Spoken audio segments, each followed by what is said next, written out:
Hello everyone. Today we are doing a complete comprehensive review of ASUS TUF FX505DY after using it for almost 1 year. So let us jump right in.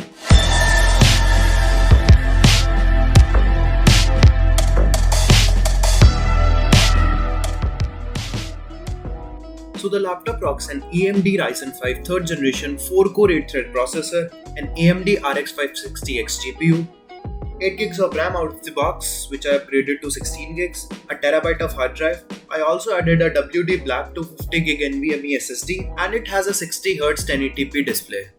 Now I've been using this laptop for gaming, video editing, programming, machine learning, and even streaming a couple of times for the past year. That means I have worked on this laptop 18 hours a day almost every day for the past year, and I have a lot to say about it. So the first thing I'm going to talk about is the gaming performance. Now the laptop has an AMD 3rd gen Ryzen 5 4-core 8-thread processor and an RX 560X GPU. So for its price, it's a pretty good machine. Now for gaming benchmarks, I already did a video on various games last year which is uploaded on my channel, and you can see it in the description or the card above, and I'm already in process of benchmarking it on modern game.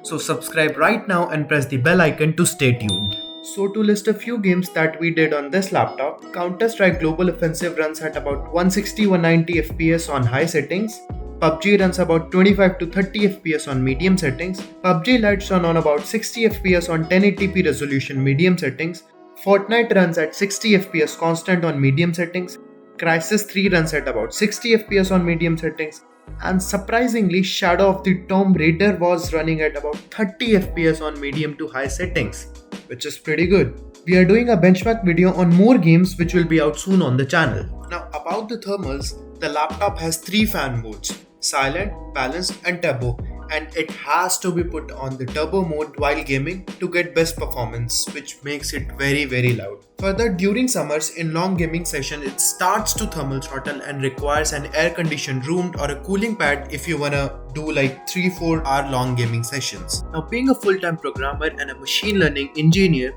I really wanna talk about programming experience on this laptop. And to be honest, I'm a bit disappointed on that part. Number 1, we cannot install Linux as a base OS on this laptop. I tried installing Ubuntu and it did not recognize my Wi-Fi card and my GPU.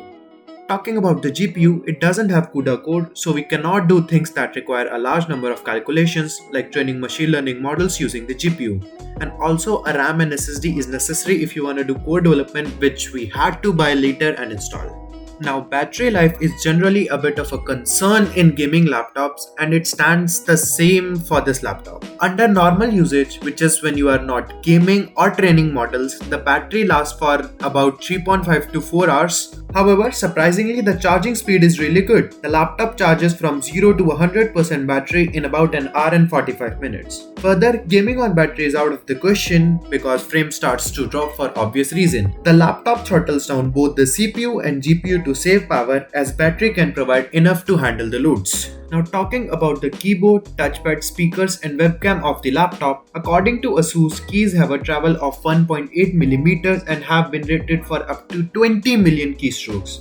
And in my personal opinion, keys are kinda okay, which is exactly what we expect from a laptop in this range. But on the bright side, the keys are backlit, which really helps when you're working in the night. I usually like to keep my room dark, so the backlighting helps me a lot. The touchpad of this laptop is both good to look at and comfortable to use. It is recognized by Windows 10 as a precision unit and hence is ideal for multi-finger taps and swipes. Now this makes it really handy to use when working on multiple desktops while programming.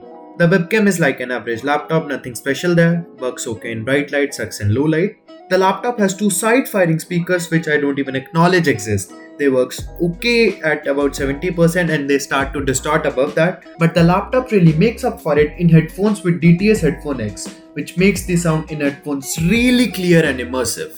There is a bittersweet experience with the screen of this laptop. The laptop features a 15.6-inch IPS screen with full HD resolution and non-glare matte finish, which gives it really nice viewing angles and screen brightness.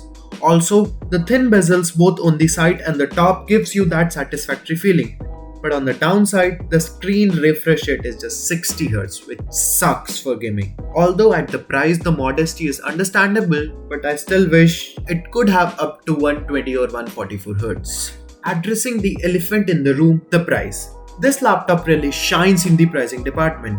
As of 6 June 2020, the laptop's BQ002T model, which I have, is selling for 53,000 on Amazon, and BQ024T model, which comes with 512GB NVMe fitted in, is selling for 55,000. It is a really good price and it makes it easier for a lot of middle class people to buy this laptop. To summarize, on the upside, the laptop has really good performance for its price, it looks good, it has great design and thermals, and most importantly, it is reliable. I've been using it for almost an year and I have never had a single issue. But on the downside, it has poor inbuilt speakers, modest battery life, and a 60Hz refresh rate. Also, we cannot install Linux in this laptop, which should not be a problem if you are not in programming, but it is a really big problem for programmers.